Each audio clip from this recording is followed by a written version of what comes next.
तो सभी स्टूडेंट्स को आज हम क्लास 8 इंग्लिश सेकंड बुक का चैप्टर नंबर 3 पढ़ेंगे, जिस चैप्टर का नाम है द सेल्फिश जायंट। तो मेरे इस चैनल के अंदर सारे लेसन्स आपको मिल ही जाएंगे वैसे 8th क्लास के। तो मैं चाहता हूँ जो भी पढ़ता है वो सब्सक्राइब करे और सपोर्ट करें, क्योंकि लाइन टू लाइन ट्रांसलेट करता हूँ तो मेहनत तो लगती है बहुत ज़्यादा। ठीक है, अब अपन स्टार्ट करते हैं। इस लेसन का नाम है द सेल्फिश जायंट। अब आगे देखते हैं। The giant's garden was beautiful, है ना। जायंट का जो गार्डन था उस शैतान का, जायंट मतलब सेल्फिश जायंट का मतलब क्या होता है पहले लेसन का बता देता हूँ। सेल्फिश मतलब जो आप जानते हो, जो सिर्फ खुद के स्वार्थी इंसान जो होता है, लेकिन जायंट मतलब एक शैतान। तो एक स्वार्थी शैतान है यहाँ पे। उसका गार्डन बहुत ब्यूटीफुल था and children love to play in it, और बच्चे उस गार्डन में खेलना पसंद करते थे। द जायंट वो वाज सेल्फिश, और जो एक शैतान जिसका ये था गार्डन, वो काफ़ी सेल्फिश था। बिल्ट ए high wall round his lovely garden, तो एक बड़ी दीवार उसने बना दी थी अपने गार्डन के चारों ओर। Children did not enter the garden there after, इसके अंदर एंटर नहीं कर पाते थे इसीलिए। Not did spring and summer till the giant experience the change of heart, ना तो स्प्रिंग का पतझड़ के मौसम में ना गर्मी के मौसम में तो जायंट था ना एक्सपीरियंस, उसे कोई अनुभव नहीं होता चेंज ऑफ हार्ट, दिल का अनुभव उसके कभी भी चेंज नहीं होते थे। Every afternoon as they were coming from school, हर आफ्टरनून जब वो लोग स्कूल से आ जाया करते थे बच्चे, the children used to go and play in the giant's garden, तो वो बच्चे कहाँ पे जाया करते थे, उस जायंट के गार्डन में, और जाकर वहाँ पर खेला करते थे। It was a large lovely garden, एक बड़ा और लवली सा अच्छा सा गार्डन था वो। विथ सॉफ्ट ग्रीन ग्रास, काफ़ी सॉफ्ट ग्रीन ग्रास मतलब जैसे अपने वाटिका में जाते हैं ना तो सॉफ्ट ग्रीन ग्रास होती है, उस तरह की घास लगी हुई थी। Here and there over the grass stood beautiful flowers like stars, और इधर उधर चारों तरफ काफ़ी खूबसूरत खूबसूरत फूल लगे हुए थे स्टार्स की तरह। And there were 12 peach trees that in the spring time broke out, है ना। और वहाँ पर एक 12 फीट का पेड़ था, पेड़ भी थे, और जो कि स्प्रिंग टाइम यानी पतझड़ के मौसम में ब्रोक आउट मतलब टूट गए थे, है ना। ब्रोक आउट, यहाँ तक आ चुका हूँ मैं। Broke out into delicate blossoms of pink, मतलब सॉरी यहाँ पे ब्रोक आउट का मतलब उग आते थे, है ना। उस उन पेड़ों पे क्या डिलिकेट शानदार से ब्लॉसम मतलब जो खिल जाते हैं ना फूल, पिंक कलर के फूल खिल जाते हैं ना। पियर्स मतलब मोती की तरह पीले फूल खिल जाया करते थे। And in the autumn bore rich fruit, और पतझड़ के मौसम में काफ़ी सारे फ्रूट्स भी लग जाया करते थे। The bird set on trees and sang so sweetly that the children used to stop the games in order to listen to them, और पक्षी इतने सुंदर सुंदर मधुर संगीत गाया करते थे कि जो बच्चे होते थे उनकी बच्चों की भी आदत हो गई थी, वो अपना गेम बंद कर देते थे खेलना, और जो उसके संगीत को सुना करते थे पक्षियों के। How happy we are here, हम यहाँ पर कितने खुश हैं। They cried to each other, एक दूसरे से चिल्लाकर बात करते हैं सारे बच्चे। One day the giant came back, एक दिन जायंट वापस आ गया। He had been to visit his friend, वो अपने दोस्त से मिल घूमने गया था उसके दोस्त के पास। द कॉर्निश ओगरी, तो कॉर्निश ओगरी जायंट ऑफ कॉर्नविल, तो एक यूनाइटेड किंगडम का एक और शैतान है जो कॉर्निश, एक ओग्र मतलब एक अलग जगह का शैतान है जो इसका दोस्त है इस जायंट का। And had stayed with him for 7 years, और 7 साल से वो शैतान उसके साथ ही था। When he arrived, he saw the children playing in the garden, तो जब सब शैतान आ गया तो इसने देखा कि बच्चे जो हैं वो मेरे गार्डन में खेल रहे हैं। What are you doing here? शैतान ने पूछा तुम सब यहाँ पर क्या कर रहे हो। He cried in very gruff voice, काफ़ी सुर्ख मतलब गंभीर और जैसे एक चिल्लाने वाली आवाज़ होती है ना, ग्रुप आवाज़, क्रूर आवाज़ में उसने चिल्लाया सबको, बच्चों को। And the children ran away, और सारे के सारे बच्चे वहाँ से भाग गए। तो ये जैसा अपन चित्र में भी देख रहे हैं,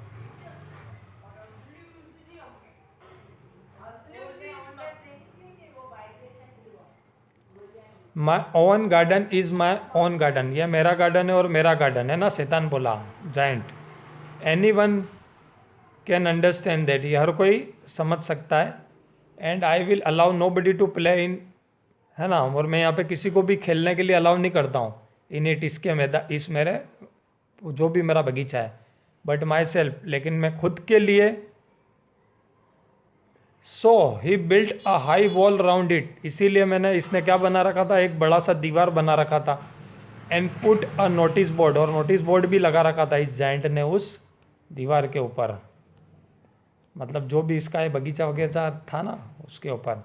ट्रांसपासर विल बी प्रोसिक्यूटेड, ट्रांसपासर्स मतलब जो गुजरने वाले होते हैं इधर उधर, ठीक है। ट्रांसपासर वो एंटर इज समबडीज लैंड, मतलब जो भी इसके अंदर, उसको वार्निंग लिखी थी, ये जो वार्निंग दिखी इसको मैं पढ़ रहा हूँ, है ना, मतलब आने जाने वालों की मनाही लिखी थी उस जिन ने, जो भी ये था जाइंट शैतान।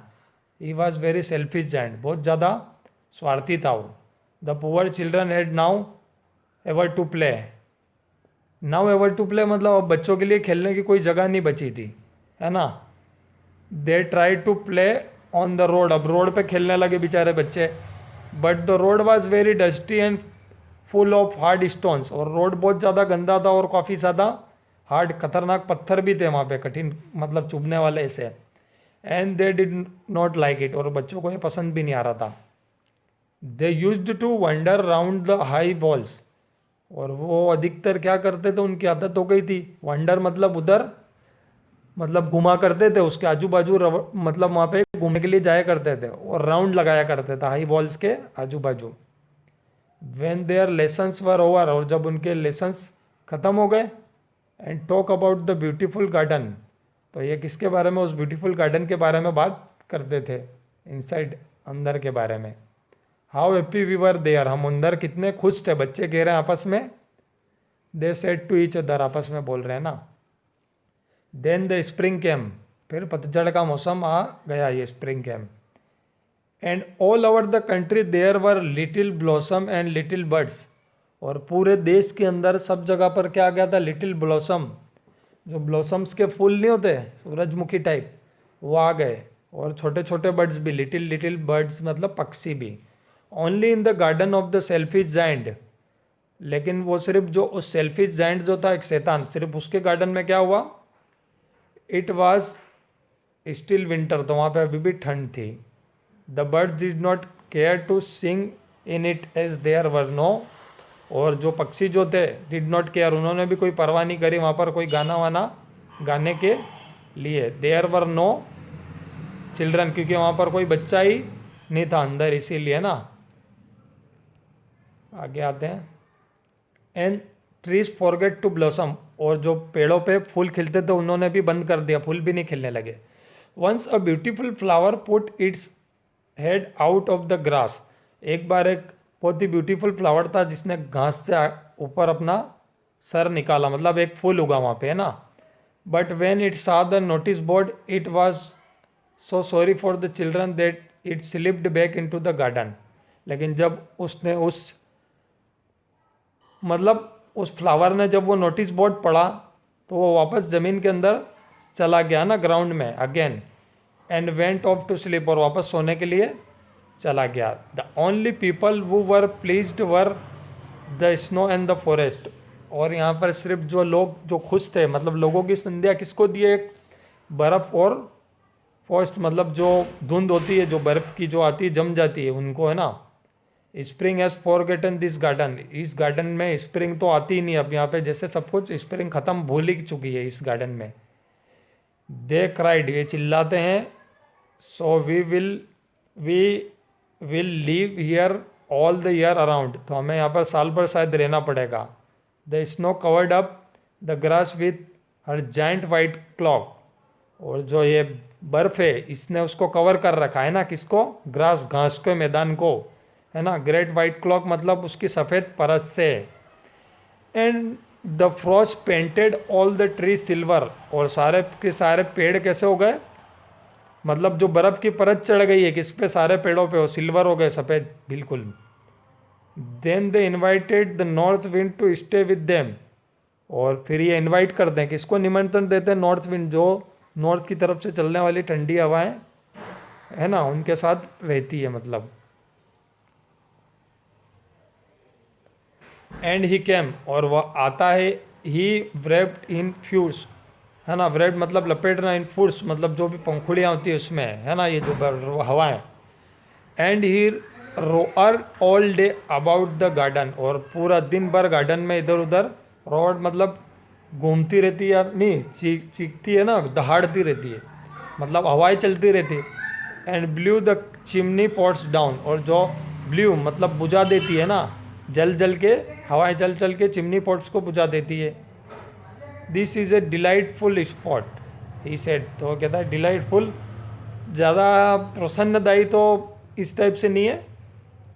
We must ask hail on a visit, तो हमें ज़रूर पूछना चाहिए, हेल ऑन अ विजिट, है ना, हेली पे विजिट करने के लिए, हेली को विजिट करने के लिए ज़रूर पूछना चाहिए। So the hail came, hail, hail क्या यहाँ पे दिया है, हेल यहाँ पे दिया गया है नाम,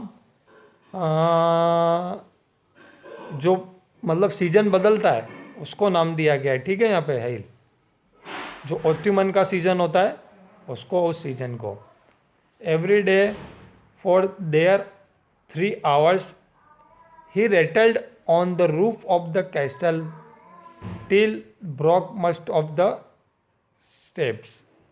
तो यहाँ पे ये क्या कह रहा है, एवरी डे फॉर 3 hours, हर रोज लगभग 3 घंटे, he rattle on the roof पे चक्कर काटता रहता है, of the castle till he broke most of the slates, मतलब जो होती है ना सारी स्लेट्स वगैरह को ये तोड़ देता है ना, मोस्ट ऑफ द स्लेट्स जो होती है, मतलब जो भी पंखुड़ियाँ वगैरह और जो स्लेट्स वगैरह जो कि जिसको बता रहा है।